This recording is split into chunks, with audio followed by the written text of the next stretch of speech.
बिस्मिल्लाहिर्रहमानिर्रहीम। अस्सलाम वालेकुम स्टूडेंट। तो आज का ये हमारा लेक्चर नंबर 7 है और हम पढ़ने वाले हैं ट्रांसपोर्ट ऑफ कार्बन डाइऑक्साइड और CO2। तो कार्बन डाइऑक्साइड को बॉडी से किस तरह जो है रिमूव किया जाता है। देखो, कार्बन डाइऑक्साइड एक वेस्ट प्रोडक्ट है जो कि मेटाबॉलिज्म होता है सेल में और टिश्यू में, और CO2 प्रोड्यूस होता है और उसे जो है रिमूव किया जाता है फ्रॉम बॉडी। तो अब ये जो कार्बन डाइऑक्साइड है ये किस तरह रिमूव किया जाता है, यहाँ पर मैंने इसका एक्सप्लेनेशन लिखा हुआ है। तो carbon dioxide is produce as a waste product, ये एक ऐसा वेस्ट प्रोडक्ट है और ये इन मेटाबॉलिज्म, जब मेटाबॉलिज्म हो रहा होता है किसमें, सेल में और टिश्यू में, तो हम इसको रिमूव करते हैं। तो किस चीज को, CO2 को, CO2 को इन स्पेशल वे, एक खास तरीके से जो है हम इसको रिमूव करते हैं फ्रॉम बॉडी से। तो नंबर 1 पर जो है एज बाइकार्बोनेट आयन, हम इसको बाइकार्बोनेट आयन के जरिए से जो है रिमूव करते हैं। अब 100 में से कितने परसेंट जो है कार्बन डाइऑक्साइड को बाइकार्बोनेट आयन के जरिए से रिमूव करते हैं, तो अबाउट 70% जो है हम CO2 को जो है ट्रांसफर करते हैं टू लंग्स एंड रिमूव। ठीक है, तो एक्सप्लेनेशन पर आते हैं और एक्सप्लेनेशन पर नंबर 1 पर जो है फॉर्मेशन ऑफ कार्बोनिक एसिड और H2CO3। अब कुछ इस तरह होता है कि जब टिश्यू में मेटाबॉलिज्म हो रहा होता है तो नंबर या concentration of carbon dioxide increase होता है। तो जब वो ब्लड गुजर रही होती है उस टिश्यू पर, तो हाई कंसंट्रेशन की वजह से वो कार्बन डाइऑक्साइड मूव करते हैं टुवर्ड्स RBC। क्योंकि डिफ्यूजन क्या होता है, from higher concentration to lower. तो वो कंसंट्रेशन हाई होने की वजह से वो कार्बन डाइऑक्साइड RBC की तरफ जाता है और RBC में इंटर हो जाता है, और RBC के साइटोप्लाज्म में वाटर मौजूद होती है और वो उस वाटर के साथ मिलकर एक ऐसा चीज बना देते हैं H2CO3 और आल्सो कॉल्ड कार्बोनिक एसिड। तो अगर देखा जाए इन टिश्यू में CO2 इज कॉन्स्टेंटली प्रोड्यूस्ड, वो मुसलसल प्रोड्यूस होता है, पैदा होता है बाय मेटाबॉलिज्म के जरिए से। देन उसके बाद क्या होता है, जो मिकदार है, जो कंसंट्रेशन ऑफ CO2 है वो इंक्रीज होता है। फिर उसके बाद वो CO2 जो है वो डिफ्यूज होता है टू ब्लड। अब ये जब ब्लड में डिफ्यूज होता है तो ब्लड में तो RBC है और RBC जो है वहां पर साइटोप्लाज्म है और साइटोप्लाज्म में जो है H2O प्रेजेंट है। तो वो CO2 रिएक्ट करता है किसके साथ, H2O के साथ, और एक चीज बना लेती है जिसको हम कहते हैं कार्बोनिक एसिड H2CO3। और ये जब CO2 प्लस H2O एक दूसरे से मिलते हैं तो एक एंजाइम प्रेजेंट होता है जिसको हम कहते हैं carbonic anhydrase enzyme, world fastest enzyme. ये वर्ल्ड का नंबर 1 फास्टेस्ट एंजाइम है जो कि हेल्प करता है, और CO2 और प्लस H2O मिलते हैं और H2CO3 जो है बनता है। तो जब H2CO3 बन गया उसके बाद क्या होता है, तो हमें पता है कि ये स्प्लिट होता है, तोड़ दिया जाता है किस चीज को, इस कार्बोनिक एसिड को। क्यों, क्योंकि ये H2CO3 जो है वो ये अनस्टेबल है और ये स्प्लिट हो जाता है इनटू किस में, H plus and HCO3 minus, और यहां पर भी कार्बोनिक एनहाइड्रेज एंजाइम प्रेजेंट होता है। तो जब ये स्प्लिट हो जाता है तो accumulation of H positive ion होता है।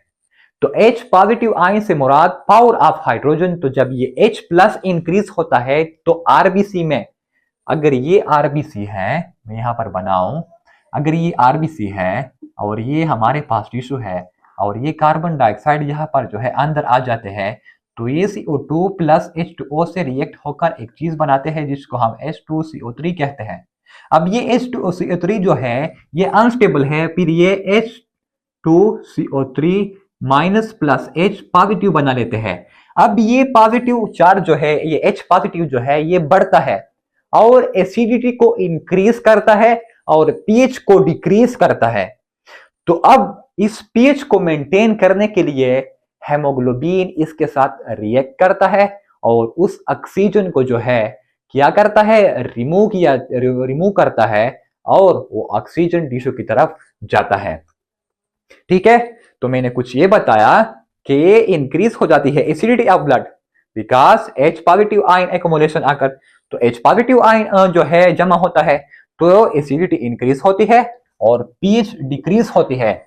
तो ये H भी जो है हेमोग्लोबिन क्या करता है, मैंने ये बताया कि जब CO2 टिश्यू से जो है जाता है किसमें, आरबीसी में, आरबीसी में साइटोप्लाज्म में वाटर होते हैं उसके साथ मिलता है, तो जब उसके साथ मिलता है तो H2CO3 बनता है। अब ये H2CO3 कार्बोनिक एसिड अनस्टेबल होता है, तो ये H2CO3 जो है H positive ion plus H2CO3 minus में जो है तब्दील हो जाता है। अब ये H जो पॉजिटिव है ये एसिडिटी को इंक्रीज करता है, लेकिन हेमोग्लोबिन क्या करता है, उस एसिडिटी को बचाता है, एज अ बफर काम करता है कि एसिडिटी बिना इंक्रीज हो और बेस भी जो है बेसिसिटी बिना इंक्रीज हो। तो अपने पीएच को न्यूट्रल रखता है, 7.4 तक जो है वो अपने पीएच को न्यूट्रल रखता है। तो वो जो एच बी था, जो हेमोग्लोबिन था, वो जो आया था उसके साथ पहले से ऑक्सीजन था, लेकिन जब ये H पॉजिटिव आयन इंक्रीज होता है तो ये अपना O2 को जो है हटा देता है, उसके साथ ब्रेकअप कर लेता है और इस H पॉजिटिव को जो है ले लेता है। ठीक है, तो क्या होता है, तो वो जो H भी जो है एक्ट एज अ बफर भी काम करता है और मेंटेन करता है पीएच को जो 7.4 है। अब हमने जो कहा था, मैंने O2 के ट्रांसपोर्ट में आपको बताया था कि जब एल्वेलाई में जो है partial pressure of oxygen high हो तो वो जो है एल्वेलाई से लंग्स एल्वेलाई से जो है कैपिलरी में आता है और वो हेमोग्लोबिन के साथ इस तरह जो है बाइंड हो जाता है।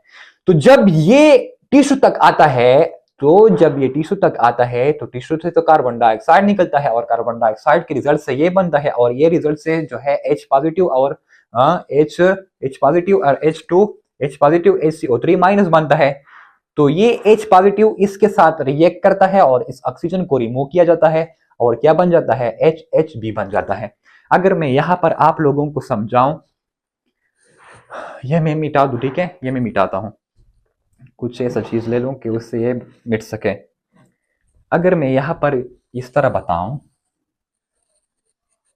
अगर मैं यहां पर इस तरह कुछ बताऊं,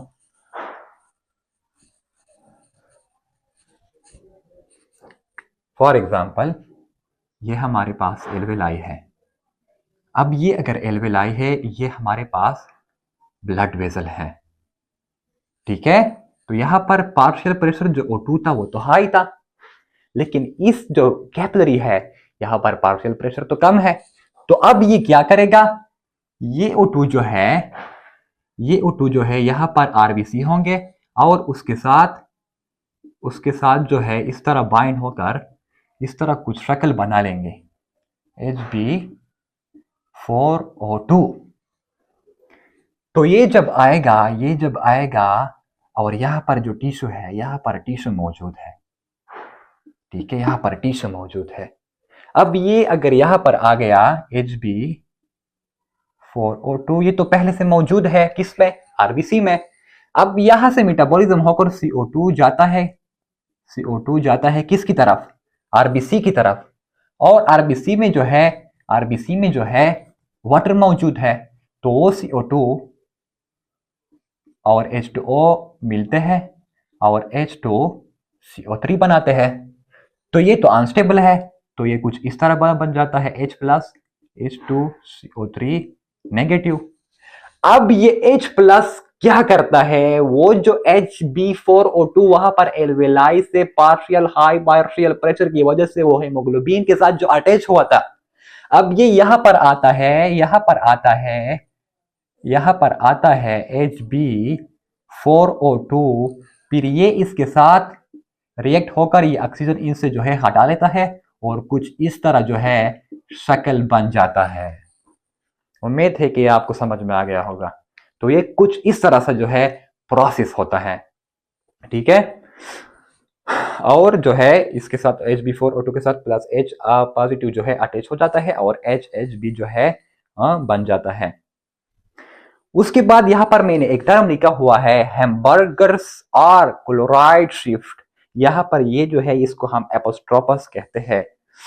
डिफिनीशन अगर देखा जाए तो यहां पर डिफिनीशन कुछ इस तरह है कि वो फिनोमिना, वो अमल इन विच जिसमें HCO3 जो है वो मूव करता है आउटवर्ड, लेकिन वो Cl नेगेटिव जो है वो मूव करता है इनसाइड बाई स्पेशल प्रोटीन के जरिए से। तो इस प्रोसेस को हम क्या कहते हैं, कॉल्ड क्लोराइड शिफ्ट, क्योंकि क्लोराइड है। और हैमबर्गर्स, और जिस साइंटिस्ट ने हमें बताया है उसको हम हैमबर्गर्स फिनोमिना अब कहते हैं।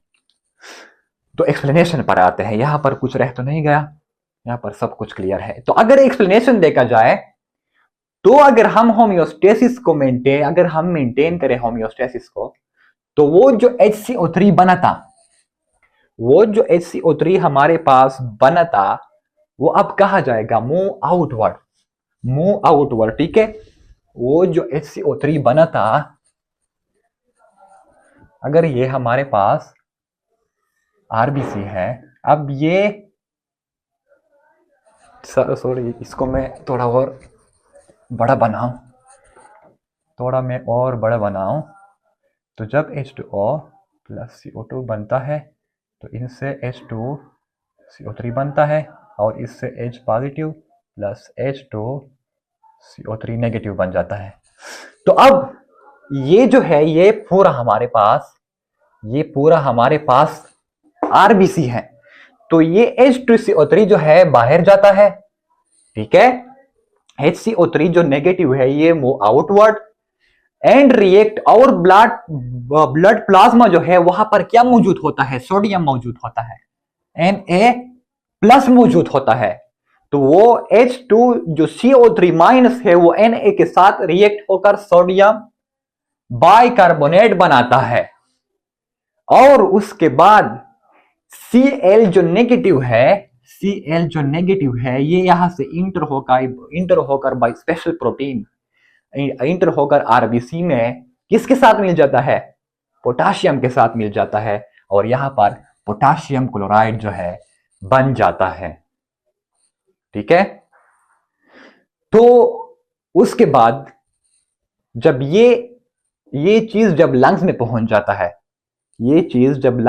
जाता है, तो फिर क्या होता है, देखो यहां पर तो मैंने ये कहा कि जब एक सेल या टिश्यू मेटाबॉलिज्म करता है तो कार्बन डाइऑक्साइड बनाता है, कार्बन डाइऑक्साइड RBC में जाता है, RBC में जो है साइटोप्लाज्म में वाटर मौजूद है, वाटर के साथ मिलकर वो कार्बोनिक एसिड बनाता है, कार्बोनिक एसिड अनस्टेबल है, वो H2CO3 प्लस H पॉजिटिव बनाता है। अब वो H2CO3 जो है वो बाहर जाता है और सोडियम के साथ मिलता है होम्योस्टेसिस को मेंटेन करने के लिए, और Cl जो है अंदर आता है और किसके साथ मिल जाता है, पोटाशियम के लिए, और वो जो H पॉजिटिव है वो हेमोग्लोबिन के साथ मिल जाता है ताकि एसिडिटी इंक्रीज ना हो, और वो जो हेमोग्लोबिन अपने साथ जो ऑक्सीजन लेकर आया था उस ऑक्सीजन को रिलीज करता है। अब अगर इस चीज को पूरा मैं उठाऊं और लंग्स तक लेके जाऊं तो वहां पर क्या होता है, तो ये जब रीच हो जाता है टू लंग्स तो ये रिवर्स हो जाता है, सब कुछ ये रिएक्शन रिवर्स हो जाता है। क्यों? क्योंकि वो जो HCO3 था वो जो बल्ब बन गया था, HCO3 जो था वो अंदर फिर आएगा, अगेन इंटर टू RBC, वो अगेन इंटर हो जाएगा, एंड जो सील था वो वापस जो है बाहर आ जाएगा। ठीक है, तो वो जो H पॉजिटिव था जो H2CO3 से जो है सेपरेट हो गया था, अब फिर से वो H पॉजिटिव इनके साथ मिलकर H2CO3 बनाएगा, और ये H2CO3 जो है फिर से सेपरेट होकर H2 और कार्बन डाइऑक्साइड जो है बाहर निकल जाएगा। यहाँ पर मैंने डायग्राम बनाया हुआ है, उसके जरिए से और मजीद समझेंगे। ठीक है, तो वहां से जो है CO2 रिलीज हो जाएगा। तो ये मैंने बताया कि 70% जो है carbon dioxide as a bicarbonate ion जो है ट्रांसफर किया जाता है। क्लोराइड शिफ्ट हैमबर्गर फिनोमेना किसको कहते हैं कि जब H2CO3 जो है वो बाहर जाता है और सोडियम के साथ रिएक्ट करता है, और Cl नेगेटिव जो है वो RBC के इंटर आता है और पोटाशियम के साथ रिएक्ट करते हैं। तो इस प्रोसेस को और इस मूवमेंट को हम क्या कहते हैं, क्लोराइड शिफ्ट, और जिसने बताया है हमें उसको हम हैमबर्गर्स फिनोमेना कहते हैं। तो उसके बाद 23% जो है कार्बन डाइऑक्साइड को ट्रांसफर किया जाता है बाई किसके जरिए से, हेमोग्लोबिन के जरिए से। तो हम इसको कहते हैं कार्बोक्सी हेमोग्लोबिन। लेकिन जब कार्बन और सिर्फ oxide carbon dioxide carbon monoxide attach हो जाता है हेमोग्लोबिन के साथ, तो इसको हम कार्बो एमिनो हेमोग्लोबिन कहते हैं। उसके बाद नंबर 3 7% जो है ट्रांसफर किया जाता है इन डिसॉल्व फॉर्म बाय प्लाज्मा। यहाँ पर अगर आरबीसी के दरमियान यहाँ पर प्लाज्मा है तो 7% जो है वो प्लाज्मा के जरिए से जो है ट्रांसफर किया जाता है। ठीक है। और दूसरी ये जरूरी बात कि CO2 जो है मोर सॉल्युबल है देन O2। और ये दूसरी ये जरूरी बात कि अगर और आर देखा जाए तो 77% जो है प्लाज्मा के जरिए से जो है ट्रांसफर किया जाता है, लेकिन सिर्फ अगर डिसॉल्व फॉर्म में देखा जाए तो 7%। तो चलो चलते हैं डायग्राम की तरफ। तो यहाँ पर मैंने डायग्राम बनाया हुआ है। यहाँ गैसेस एक्सचेंज टिश्यू लेवल पर हो रहा है, यहाँ पर टिश्यू है और यहाँ से जो है कार्बन डाइऑक्साइड प्रोड्यूस हुआ। अब ये कार्बन डाइऑक्साइड जो है ट्रेवल होगा in the form of dissolved form. अब दूसरे जो हमने पढ़ा जो 23% ट्रांसफर हो रहा था, सॉरी, तो वो हेमोग्लोबिन के साथ मिलकर एक कार्बोक्सी हेमोग्लोबिन बना देता है।